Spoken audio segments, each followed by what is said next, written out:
एक समय की बात है जब महात्मा बुद्ध सत्य की खोज के लिए घर छोड़कर नगरों व जंगलों में भ्रमण करने लगे।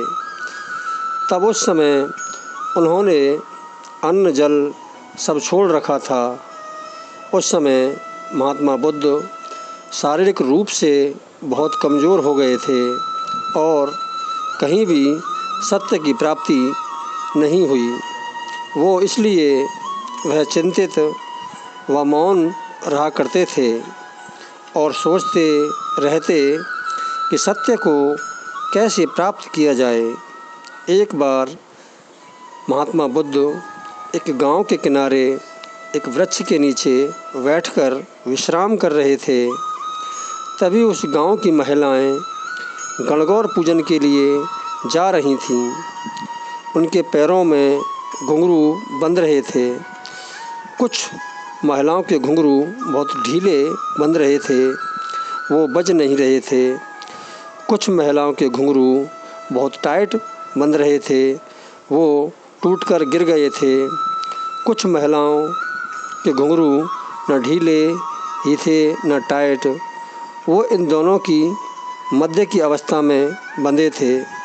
इस दृश्य को देखकर महात्मा बुद्ध ने देखा और कहा कि वीणा के तारों को इतना तेज़ नहीं कसना चाहिए कि वो टूट जाएं, और इतना ढीला भी नहीं छोड़ना चाहिए कि वो बजें ही ना। इस दृश्य को देखकर महात्मा बुद्ध को एक समय की ज्ञान हो गया और अपना जब महात्मा बुद्ध तोड़कर सत्य की खोज निकल गए के लिए घर छोड़कर बुद्ध की नगरों व जंगलों में भ्रमण करने लगे। तब उस समय उन्होंने अन्न जल सब छोड़ रखा था।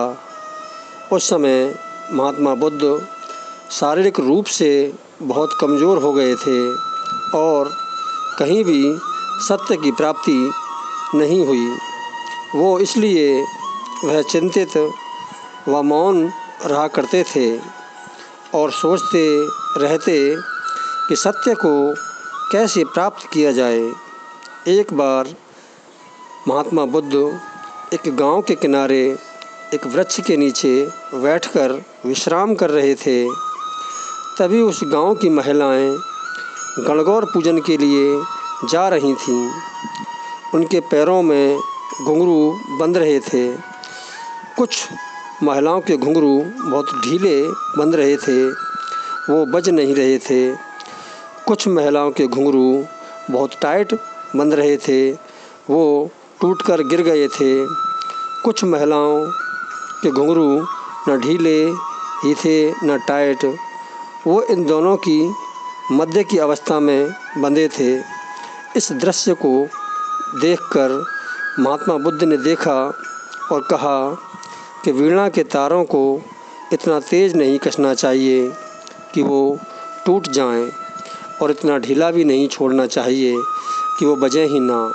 इस दृश्य को देखकर महात्मा बुद्ध को आत्मज्ञान हो गया और अपना उपवास तोड़कर सत्य की खोज में निकल गए। जय महात्मा बुद्ध की।